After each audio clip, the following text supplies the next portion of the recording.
रहते थे। बहुत गरीब थे। रामू खेतों में मजदूरी करता था और सीता दूसरों के घर बर्तन मांजती थी। एक दिन दोनों को कोई काम नहीं मिला। दिन भर बिना कुछ खाए रात को दोनों खाली पेट सोने लगे। रामू, आज तो भूख से जान ही निकल जाएगी। कल का क्या होगा?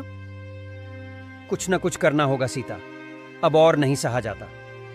थोड़ी देर बाद रामू को एक विचार आया। सीता, तू तो अच्छा खाना बनाती है ना, क्यों ना हम एक छोटा सा नाश्ते का ठेला शुरू करें। ठेला?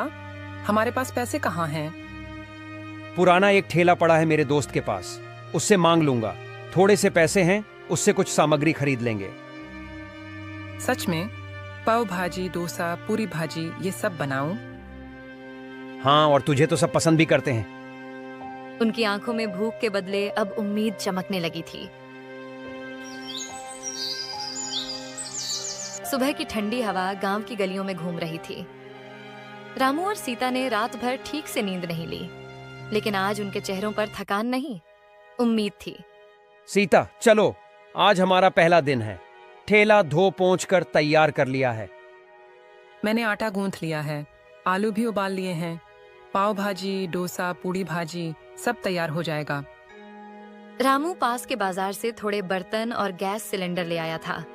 उन्होंने गांव की चौपाल के पास एक पेड़ के नीचे ठेला खड़ा किया। बगल में छोटी टंकी में पानी, एक स्टोव और सीता के हाथों का स्वाद। रामू, ये पाव भाजी की खुशबू देखो, कितनी बढ़िया आ रही है। खुशबू नहीं सीता, ये तो हमारी मेहनत की महक है। थोड़ी ही देर में एक किसान पास आया, थका हुआ और भूखा। अरे भैया, क्या बना रहे हो? बड़ी सुगंध आ रही है। भैया आइए, गरम गरम पाव भाजी खाइए, अभी अभी तैयार की है। बाप रे, इतना स्वाद तो शहर के होटल में भी नहीं मिलता। क्या नाम है आपके ठेले का? नाम तो अभी सोचा नहीं, पर आप रख दो। सीताराम नाश्ता ठेला कैसा रहेगा? बहुत बढ़िया, हमारे नाम से ही हमारी पहचान होगी। धीरे धीरे और लोग आने लगे। कोई डोसा मांगता, कोई इडली, कोई पूड़ी भाजी। सीता बिना थके सबको खिलाती रही। रामू प्लेटें धोता, पानी भरता और ऑर्डर लेता। शाम तक उनके पास छोटी सी कमाई थी, पर वो खुशी अनमोल थी। सीता देखो, आज पहली बार इतना कमाया और सबने हमारे खाने की तारीफ की। आज भूखे नहीं सोएंगे रामू, और कल और अच्छा बनाएंगे। उस दिन के सूरज ने एक नई शुरुआत की गवाही दी थी, मेहनत से जन्मी उम्मीद की शुरुआत।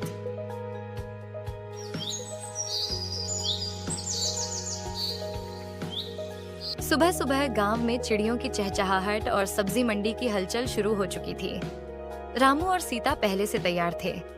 आज उन्होंने और भी चीजें बनाई थीं, गर्मा गर्म इडली, सांभर और मसाला डोसा। सीता, आज जरा और टेस्टी बना देना, कल सबने बड़ी तारीफ की थी। टेंशन मत लो, आज तो नारियल की चटनी भी बनाई है, सब उंगलियां चाटते रह जाएंगे।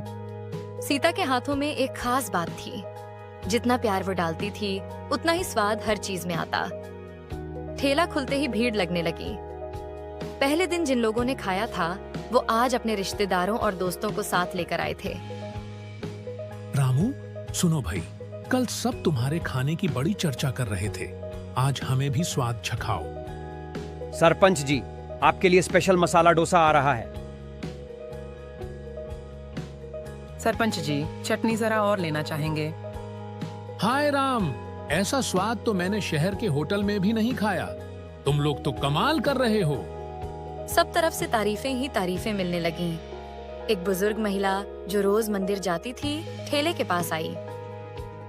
बेटा, 2 इडली दे दो, दांत नहीं है मगर भूख है। दादी, चिंता मत करो, गरम गरम सॉफ्ट इडली और हल्का सांभर दे रही हूँ। बेटा, आज तूने माँ की याद दिला दी। रामू और सीता की आंखें नम हो गईं। उस दिन उन्होंने समझा कि सिर्फ पैसा ही नहीं, प्यार से बने खाने की भी कीमत होती है। सीता, आज ये काम सिर्फ धंधा नहीं, सेवा बन गया है। और स्वाद हमारी पहचान। गांव में अब एक ही चर्चा थी, सीताराम नाश्ता ठेला का स्वाद, जो सबके दिलों में बसने लगा था।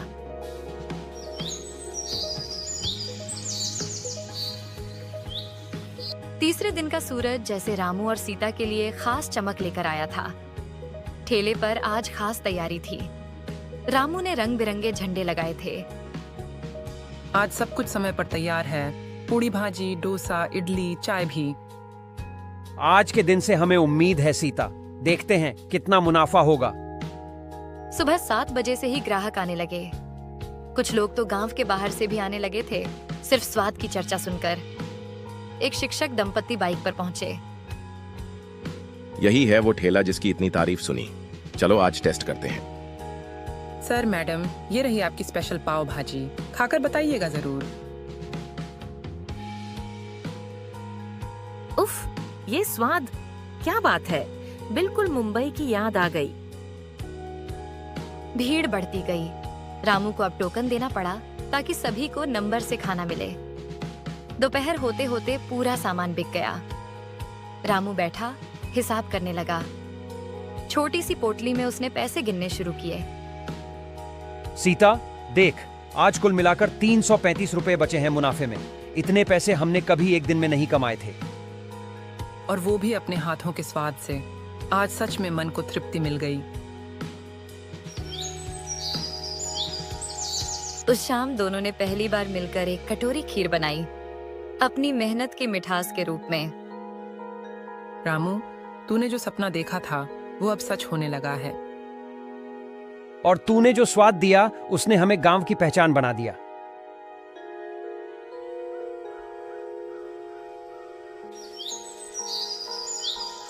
अब सीताराम नाश्ता ठेला गांव का जाना पहचाना नाम बन चुका था। हर सुबह वहां भीड़ लग जाती थी। बच्चे, बुजुर्ग, किसान, मजदूर, सभी को ठेले का खाना पसंद आने लगा था। दिन 2 युवक बाइक पर शहर से आए और ठेले के पास रुके।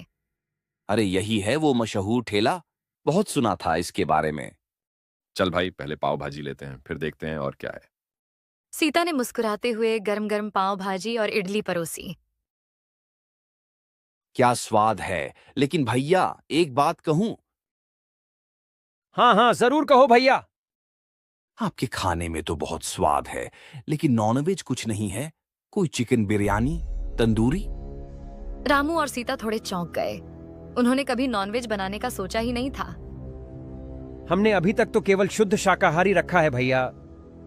अगर नॉनवेज भी शुरू कर दो तो समझो पूरे गांव और आसपास के इलाके में आपका ही राज हो जाएगा। सीता, क्या हमें नॉनवेज शुरू करना चाहिए? लोग मांग तो रहे हैं। देख रामू, अगर हम साफ सुथरे ढंग से बनाएं और स्वाद से समझौता न करें तो क्यों नहीं। ठीक है, कल से हम धीरे धीरे शुरुआत करेंगे, चिकन बिरयानी और तंदूरी से। पर ध्यान रखना, हम सब्जी वाले व्यंजन भी वैसे ही बनाएंगे। सबका स्वाद अलग रहेगा।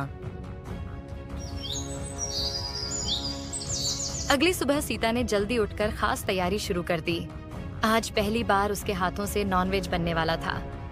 रसोई से मसालों की सुगंध और भुने हुए प्याज की खुशबू आ रही थी।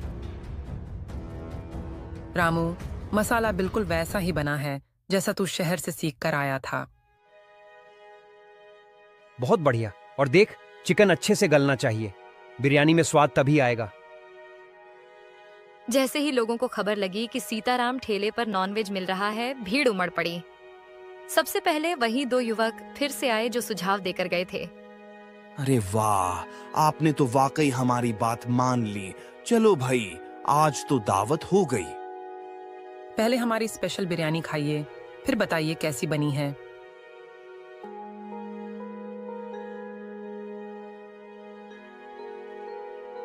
माँ कसम, इतना स्वाद तो होटल में भी नहीं आया।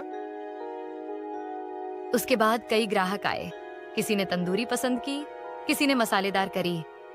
गांव के बुजुर्ग ठाकुर साहब भी आए, जिनका मानना था कि गांव में नॉनवेज नहीं बिकना चाहिए।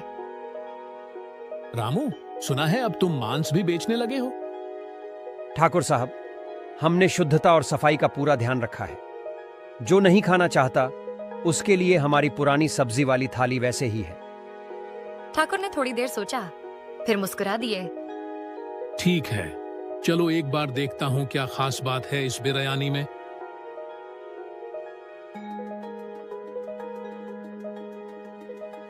खाने के बाद ठाकुर साहब चुपचाप बोले, रामू, अब समझा कि ये सिर्फ खाना नहीं, ये तो दिल जीतने वाला स्वाद है। उस दिन सीता और रामू को एहसास हुआ कि उन्होंने एक बड़ा कदम उठाया है और सही दिशा में।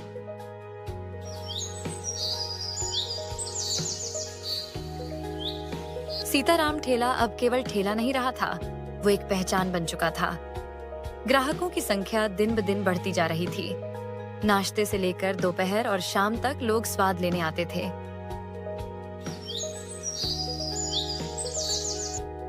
सीता, अब तो ठेले पर जगह कम पड़ने लगी है। लोगों को बैठने तक की जगह नहीं मिलती। हाँ, कई बार ग्राहक खड़े खड़े खाते हैं और कुछ तो वापस लौट जाते हैं। कुछ करना होगा।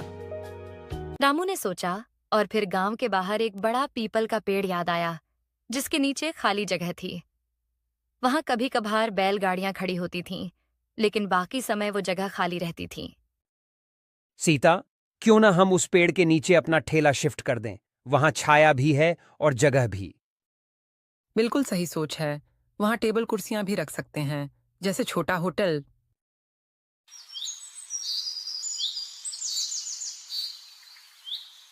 अगले ही दिन दोनों ने उस पेड़ के नीचे साफ सफाई की। टीन का एक छोटा छप्पर डाला, 4 लकड़ी की बेंचें और कुछ प्लास्टिक की कुर्सियां रखीं। साथ ही एक बड़ा तवा और 2 गैस स्टोव भी खरीद लिए। अब वो ठेला नहीं रहा, एक खुला छोटा सा होटल बन गया था।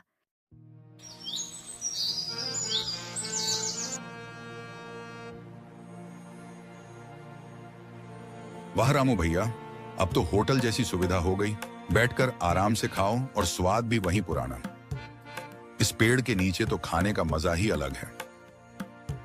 गांव के बाहर से भी लोग आने लगे। खेतों से लौटते किसान, पास के गांवों से मजदूर और यहाँ तक कि शहर से आने वाले लोग भी। सबसे ज्यादा डिमांड थी उनकी मसालेदार बिरयानी और तंदूरी की। रामू, अब ये सिर्फ काम नहीं रहा, ये हमारा सपना बन गया है। और वो सपना अब पेड़ के नीचे साकार हो रहा है। सीताराम भोजनालय अब एक ठेले से बढ़कर गांव की शान बन चुका था। रामू और सीता अपने सपने की उड़ान में अब खुले आसमान में थे। गरीबी को पीछे छोड़कर, स्वाद और सच्चाई की राह पर चलकर उन्होंने अपनी दुनिया को खुद रचा था। और यही थी एक ठेले से शुरू हुई कहानी की स्वाद भरी शानदार उड़ान।